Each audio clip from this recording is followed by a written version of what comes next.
I have a reflection to offer this morning.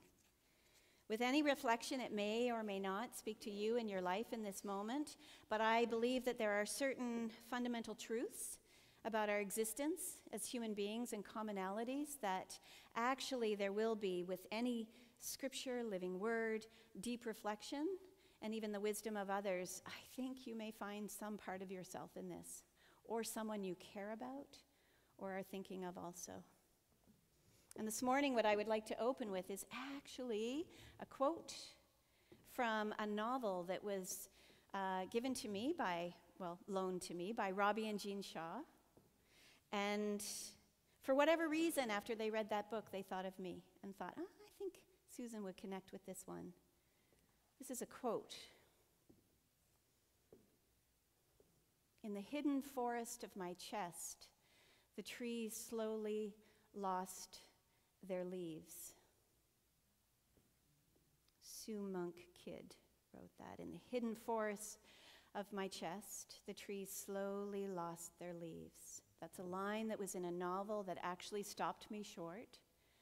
It is a beautiful thing, but also because it captured what so many people that I know right now are actually struggling with in their lives or talking about, is how in their heart they just don't have the strength and the courage and the drive that they used to have. It's people finding it hard to put their finger on just what is that feeling, this feeling coming out of the pandemic, if we're even coming out of the pandemic. We don't know. It's not a burnout exactly, as far as I can tell, because how can we be burnt out when we haven't actually been out and doing as much? But there is something I'm hearing and I'm seeing even here, a reluctance or a lack of motivation or inspiration to really get right out there and do things like we did before. Just in a meeting the other day here, we were talking about what we should be doing, what we could be doing, and someone actually stopped and said, "My generation is exhausted." As in, we got nothing left to give right now. Burnout is a euphemism. It's a number of different things that we can experience that we call burnout. And the imagery is that, though, that in the hidden forest of our chest, the trees are slowly losing their leaves. Or it's this. It's some phenomena that once had energy to do whatever it was intended to do, but then all of the fuel is spent, or we feel it. We feel it starting to seep away. We notice it. Whatever it was intended to do, that the fuel is dissipating or fading away. And, we are designed as human beings to be generative and creative. And I don't mean the kind of hyper-productivity or usefulness that society overvalues. I actually mean that I think we are designed to be generative and creative, to make things happen in our lives, in our families, in our relationships, in the world, in society, in justice, in learning, and all of those things. And when people feel burnt out, they just don't have any fuel left to create or generate. It's that sense of, I can't make things happen that need to happen. There was a New York Times article about a week ago, I think, that was referencing psychiatrist Kurt Thompson, whose research explores the intersection between neuroscience and spiritual formation, the intersection. So mind and spirit. And he has a practice and he also does research in psychiatry. And what he was pointing out in this article was a lesser understood aspect of burnout. So we all think that burnout is because we're doing too much, we're giving too much, we've been asked too much, or the world is just too much, and we have given and given and given and we got nothing left. And he said there is another aspect of burnout, or creeping burnout, that is less understood and less studied and very current. And that is isolation and loneliness. He says that the brain, the neurology, we can do all kinds of hard things for a very long time as long as we're not doing it alone. And social science says we can do all kinds of big things and hard things for a very long time as long as we are not doing them alone. And so often, this feeling where we've got, in the hidden forest of my chest, the trees are slowly losing our leaves, our response is actually to step back, to quiet quit, to make less commitment, to withdraw further from the greater things that are happening all around us. And obviously, I'm all for retreat, of course, for Sabbath. I'm all for prioritizing and thinking about our lives. But there is some great learning from this pandemic that we have just been through. What a petri dish of understanding for us about understanding isolation and its effect on us, and especially what I'm finding interesting is this time after, when we were forced to isolate, not just allowed, but forced to isolate, experienced what? But now we're in a time where we're kind of not forced to isolate, and yet still we kind of are. And many people are choosing increasingly to stay isolated. Hybrid worship, work from home, classes online, meeting on computer. And I think you must see, as I see, which is things are not actually going back to normal in the wider world. I mean, Michael and I went to see Trevor Noah on Friday night, and there were 10,000 people, 6,000 people, I don't know, thousands of people in the Scotia Centre, and it was super fun, and it felt super normal as everybody was laughing. So there's that aspect. Of course, people are sort of coming back, but someone else said to me, their office recently opened up, in fact, was saying, we want you back at work now after being online exclusively for 2 years. Typically an office of about 110 people would have been in that building. And he said on that particular day, when they were given a choice to work from home or at work, how many people do you think showed up? 4. 4. So there is this pervasive reluctance to reemerge and reengage. It does need to be thought about. But also what I'm interested in is the effect on us, on our spirits, on our energy, on lights going out. And Kurt Thompson said, is this actually the cause, this pandemic, which we ascribe it to, right? Well, we're just emerging from the pandemic. Is that actually the cause, or was the pandemic actually just an exasperation of what's already there, an amplification of what has already been doing? Kurt Thompson says this has been brewing for a very, very, very long time, in fact, generations. By virtue of how modernity and the Enlightenment emphasizes the individual and how it has atomized us, separate atoms. We've been practicing isolation for much longer than we know. We've built it into our daily routines. We've built it into our social media behavior. And we have practiced liturgies of isolationism. We even do it on a global scale, tuning out the realities of those in Ukraine or Myanmar. And neuroscience tells us that the brain can do a lot of really hard things for a long time, as long as it doesn't have to do it by themselves. And social science tells us we can do a lot of really hard things and generate a lot of really big things, as long as we're not trying to do it by ourselves. Alone, the inner forest slowly loses its leaves. Alone, the wick will generally lose its fuel. And according to Kurt Thompson, the only way, in his opinion, to develop greater resilience neurologically and spiritually is when we are truly and deeply connected beyond ourselves to others and to the reality that is beyond us. Does that happen in Zoom meetings or in online classes? Maybe. Does it happen with worship online when I know what you're doing? You're doing the dishes, and then you're doing some laundry, and you're fast forwarding because it's not getting to the point. We know what you're doing. And you're watching these people who gather here. Technology absolutely can connect us. I think we're all debating this, right? It's not like I'm going to come up with an answer. Technology absolutely can connect us and is saving some people in certain contexts.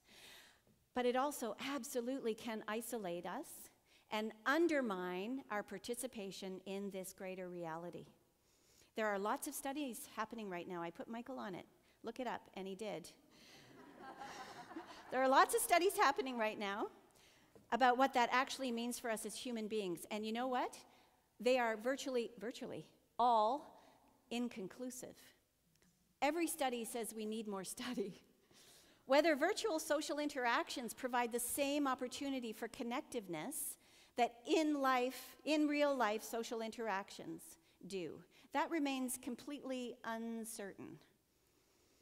And it is understudied, and it's a critical question. Because as social interactions occur more frequently and sometimes exclusively, it is important to understand whether they satisfy our need for social connectiveness and mitigate isolationism, ultimately.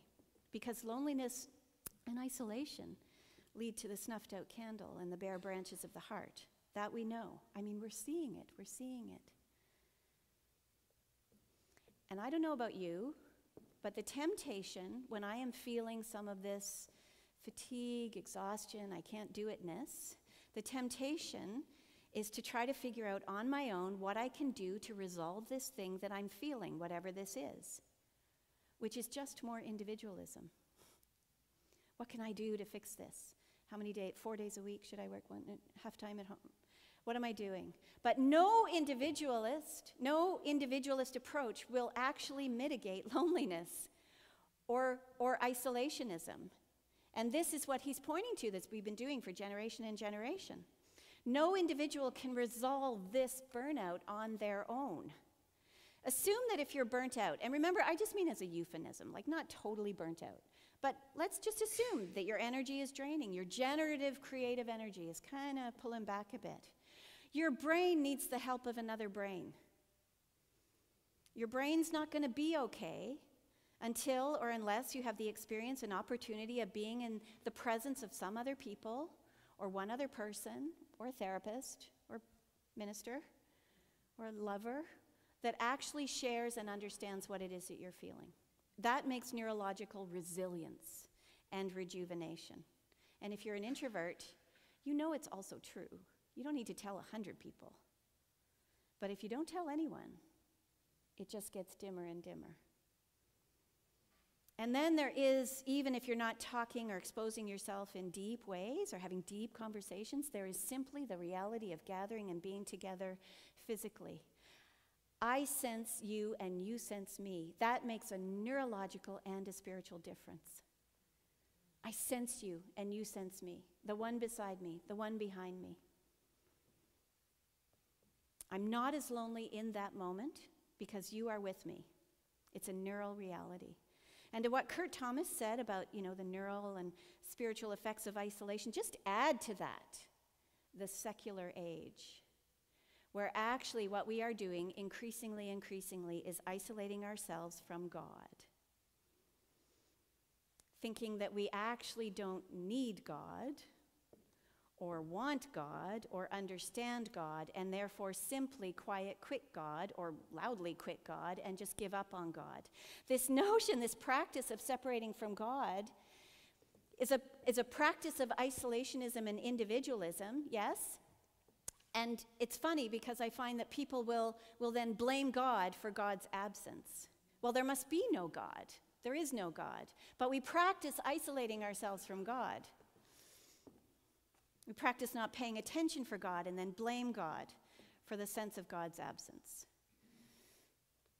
It is, in a way, cutting ourselves off from parts of our own minds and spirits. And ultimately, it leads to this. And then what happens is that we are left to replenish our weary souls by ourselves. And we are left to try to replenish our lives in our own personal and individualistic ways. And we become buffered selves, reliant on ourselves. We control what goes in and goes out. I'm going to quiet quit. I won't be a part of the greater whole. I won't listen to their problems. I won't share my problems. And when we control what goes in and what comes out, before we know it, then what's inside of us becomes actual reality.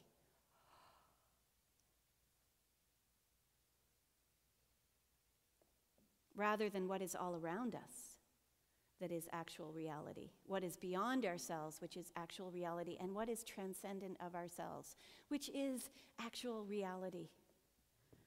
Our deep connection that is the meaning of life. If we are going to emerge from this crisis of extreme isolation that we have just been through, we have to do it together, not alone. Together, not alone. It is insane to pretend otherwise. We have been practicing for such a long time before the pandemic, this individualistic, isolating, atomizing of our lives, and it's the opposite of solidarity and community and resilience. It breeds loneliness and fatigue and depletion, and it doesn't allow us to generate and create as we are meant to do in small ways and in massively big ways, like justice and peace and possibility in the world. The counter is simply communion and solidarity. It's not the only one, but it's a big one. Resilience neurologically and spiritually. Less about buffering ourselves and withdrawing further, and more about simply coming together and being together as we are, who we are, and finding ways to do that. In a moment, we're going to take communion, which is always a ritual to remind us, always, that we're not alone. Communion. A reminder that we can do really hard things for a really long time when we leave this place because we're not alone. And we can have big ideas and big hope and big possibilities because we were not alone. Who are we not alone with? No, how are we not alone? We're not alone by all the people in this room who will take communion, and actually by the ones who are taking communion at home, but it's more than that. We are not alone in the reality beyond ourselves and even beyond the ones here, because people for generations, hundreds of years, have been gathering to take this communion and to find that same experience and that same possibility. And so the ritual exemplifies what that is. Hundreds of years, thousands, millions of people, we are not alone. And in opening to the reality that is beyond us, to those intergenerational realities, we also open to the reality that is transcendent, that is greater than all of us, that is the source of our life, and that light, which is the God, within, among, before, after, eternal. And it is there, in that act, that we are trying to counter isolationism, that we are trying to find our way out of it, to remind the person that comes before us and after us that they can get out of it too, and to let it carry on through our lives, our week. Oops.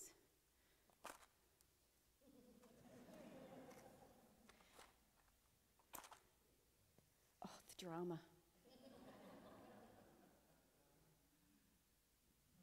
The drama of the symbol.